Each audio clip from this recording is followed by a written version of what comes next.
4절 주께서 그들의 마음을 가리어 깨닫지 못하게 하셨사오니 그들을 높이지 마소서. 5절 보상을 얻으려고 친구를 비난하는 자는 그의 자손들의 눈이 멀게 되리라. 과거에 비해서 지금은 어린아이들로부터 시작해서 노인들에 이르기까지 우울증이라는 이 질병이 아주 흔한 그런 질병으로 나타나고 있습니다. 마치 감기처럼 사람들에게 폭넓게 퍼져 있는 질병이 되었고, 그걸 사람들은 소위 영혼의 감기라고들 그렇게 말한다고 합니다. 그렇다면 왜 이렇게 인간의 어떤 정신과 영혼에 관한 그런 관련된 그런 질병이 갈수록 많아지는 것일까? 한번 생각해 보지 않을 수가 없습니다. 그건 우리가 살아가는 이 현실과 이상의 이 괴리가 아주 심각하기 때문입니다.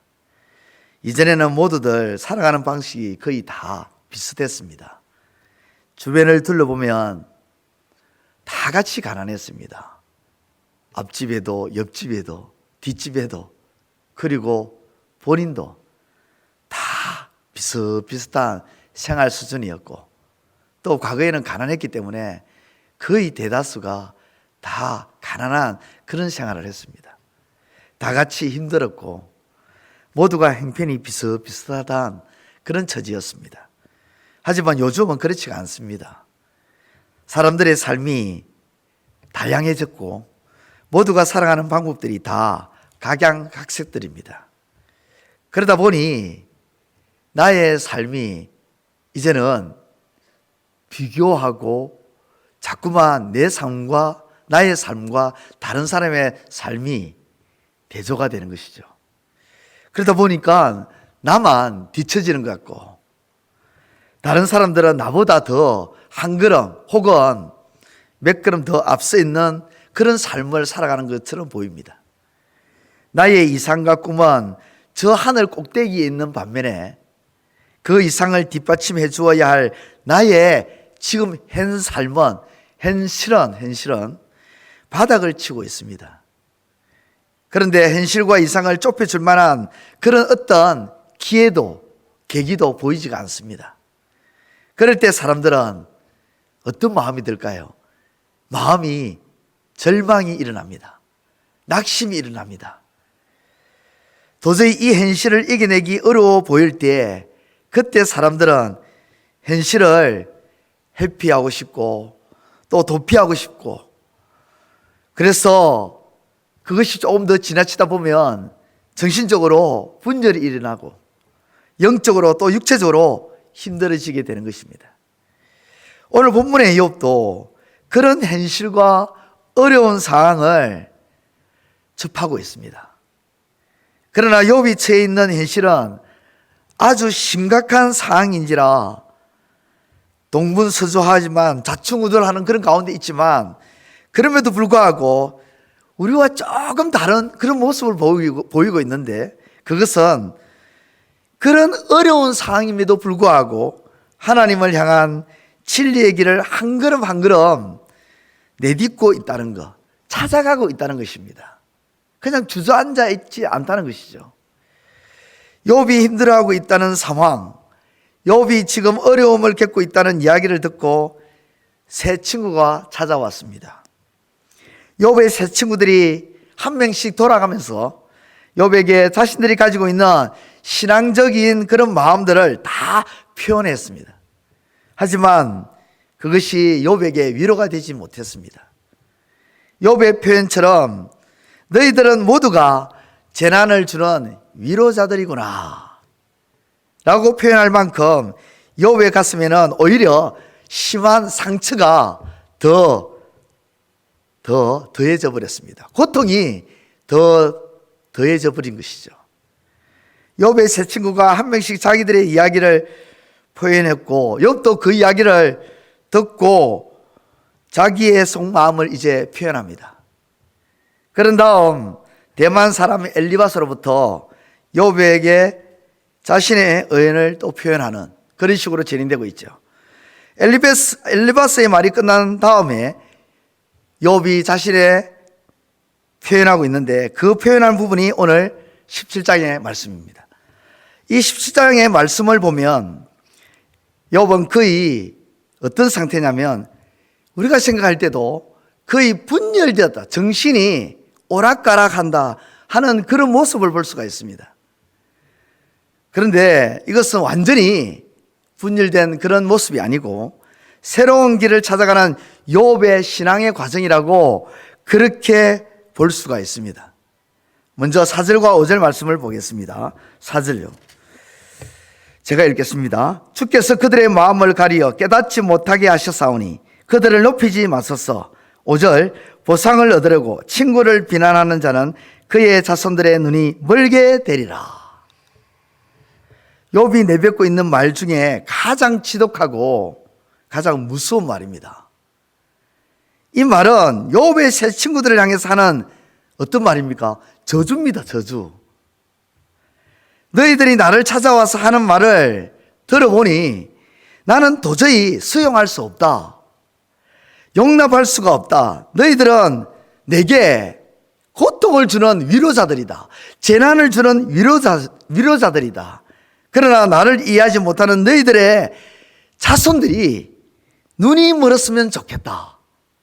여러분, 이 말이 얼마나 끔찍한 말입니까? 이건 우리가 알고 있는 욥이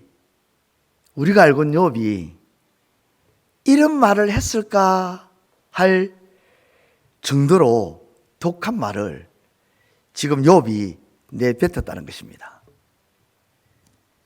욥은요, 어려운 일이 있을 때, 자기 인생에 큰 위기가 찾아왔을 때도 하나님을 향하여 어리석게 원망하지 않았던 사람입니다. 절대로 자기 입을 벌려서 하나님을 향하여 불신앙적인 그런 말을 내뱉지 않는 사람, 하나님의 마음을 아프게 하는 그런 말을 한 적이 없는 사람이 욥이었습니다. 그런데 그런 신앙의 우등생이라고 표현할 수 있는 사람, 고결한 욥이 친구들을 향하여 내뱉는 말을 보면 정말 무서운 말이 아닐 수가 없어요.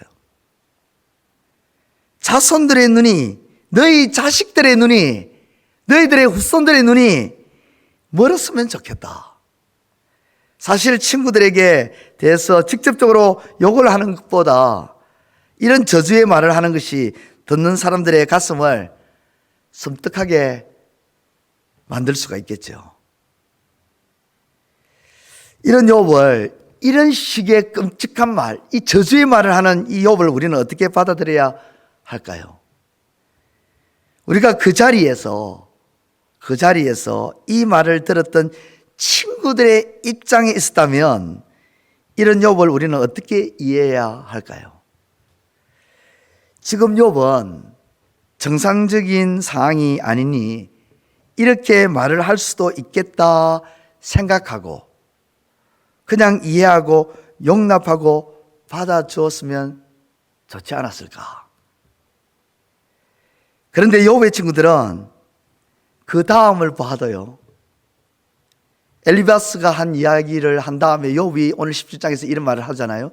그런 다음에 뒤에 18장에 빌닷이 또 이어서 말을 하는데 그 말을 보면 그렇지가 않습니다.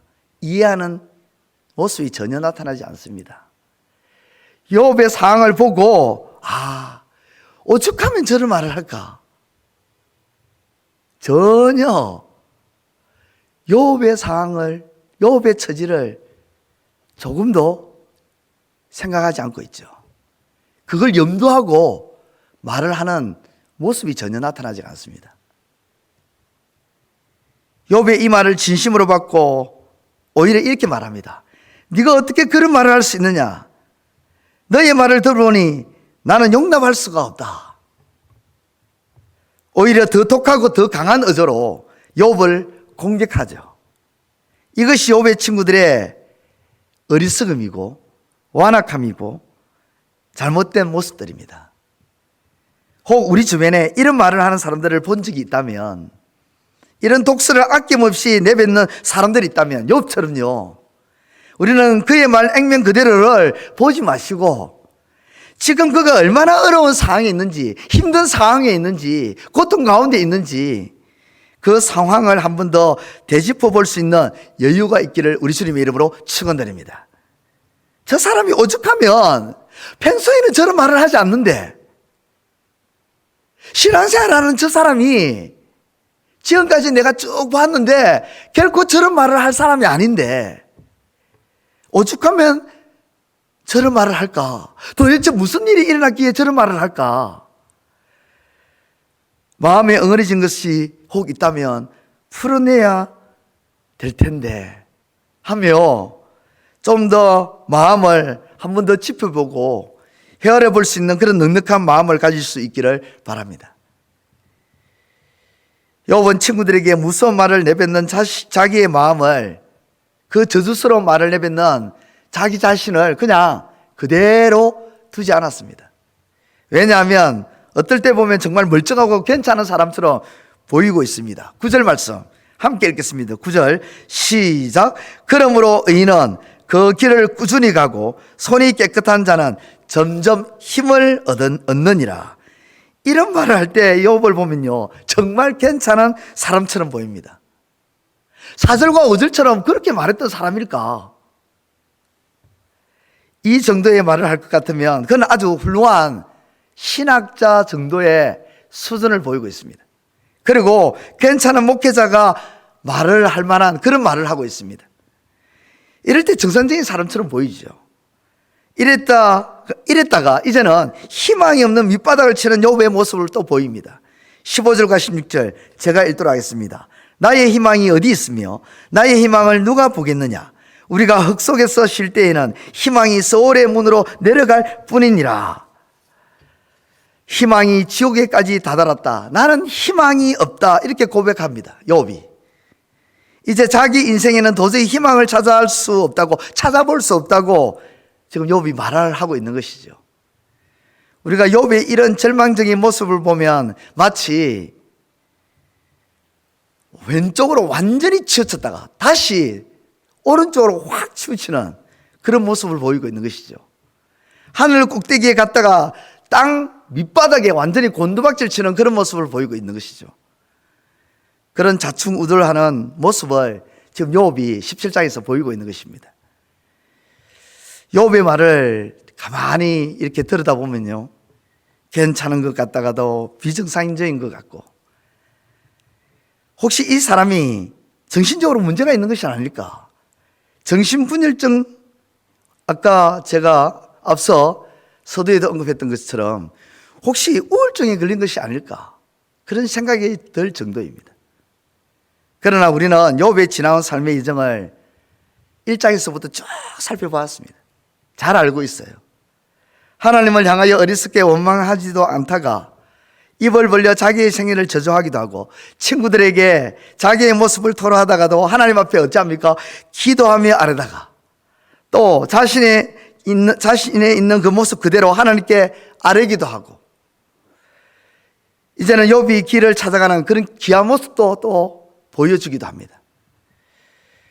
우리도 어두운 처지에 있다가 길을 찾아가기 위해서 어떤 상황에 직면할 때가 있습니까?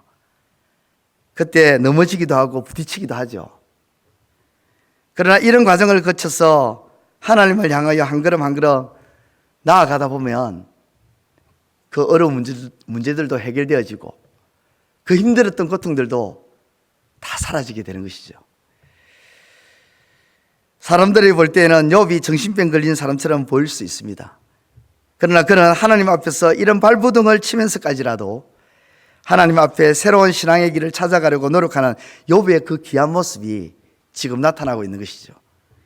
아무것도 하지 않고 입을 다물고 있는 것보다 이런 모습을 보이더라도 헷갈리는 이런 모습, 마치 정신병에 걸린 것처럼 보일지라도 애쓰고 용쓰고 있는 욥의 모습을 우리는 넉넉한 마음으로 이해할 수 있어야 될 것입니다. 왜냐하면 우리도 그런 가운데 빠지면 어떻게 해야 될 것이 오늘 욥의 모습을 통해서 분명히 보여주고 있기 때문입니다. 그냥 낙심하고 앉아 있을 수는 없지 않습니까? 절망 가운데 넋놓고 있을 수는 없지 않습니까? 발버둥을 치야 될 거 아닙니까? 우리가 살아가면서 욥처럼 신앙의 힘든 투쟁의 과정을 겪고 있는 우리 주변의 믿음의 동력자들을 본다면, 이 사람도 지금 빛이 없는 상황이 처해 있지만 이렇게라도 하면서 길을 찾고 있구나, 애쓰고 있구나, 용쓰고 있구나, 그렇게 이해하고 지켜봐주고 따뜻하게 위로해주고 넉넉한 마음으로 중보하며 기도해주는 그런 하나님의 사람들이 되시기를 우리 주님의 이름으로 축원드립니다. 만약 우리 자신이, 다른 사람이 아니라 우리 자신이 이런 어려운 가운데 있다면 아무것도 하지 않는 것보다 욥처럼 이렇게라도 하나님 앞에 기도하고 뒹굴고 부딪혀가면서 애써서 길을 찾아가는 그런 주의 백성들이 되시기를 우리 주님의 이름으로 축원드립니다. 기도드리겠습니다.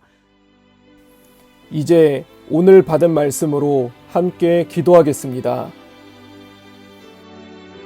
하나님 앞에서 발버둥 치면서라도 하나님 앞에 바른 신앙의 길을 찾아가려고 노력하는 욥의 귀한 모습이 우리의 모습이 되게 하소서. 욥처럼 신앙의 투쟁을 겪고 있는 믿음의 동역자들을 이해해주고 지켜봐주고 따뜻하게 위로하는 하나님의 사람들이 되게 하소서. 함께 기도하겠습니다.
이제 오늘의 기도 제목을 가지고 합심하여 기도하도록 하겠습니다.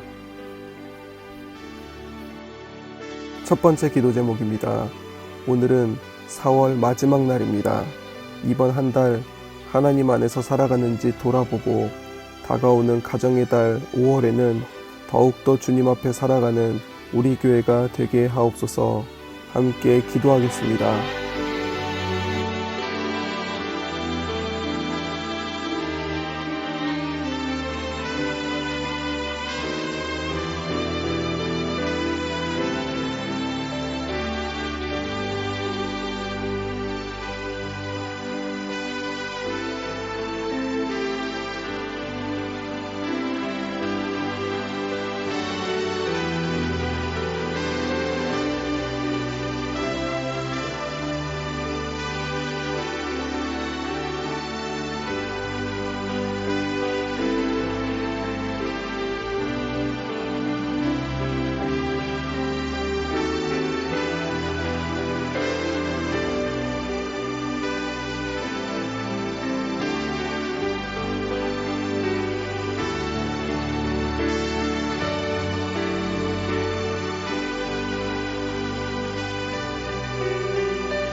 두 번째 기도 제목입니다.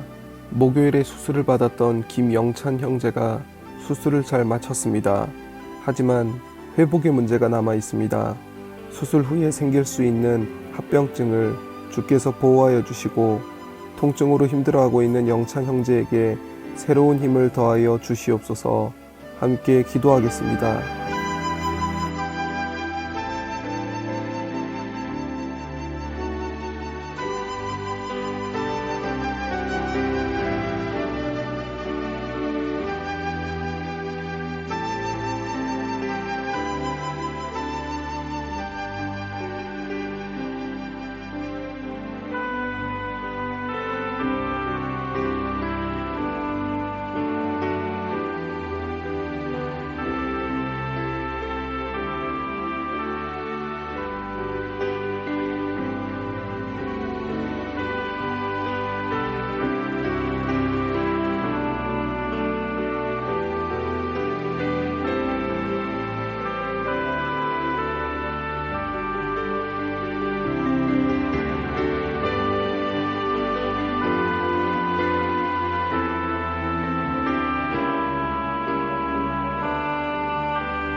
세 번째 기도 제목입니다.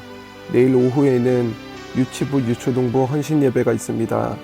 준비하는 아이들에게 하나님의 축복이 가득하게 하여 주시고 모든 성도들이 이 예배를 같이 드림으로 말미암아 다음 세대에게 사랑과 관심을 가지는 우리 교회가 되게 하소서. 함께 기도하겠습니다.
이제 개인의 기도 제목을 가지고 하나님 앞에 기도하시기 바랍니다.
수고하셨습니다.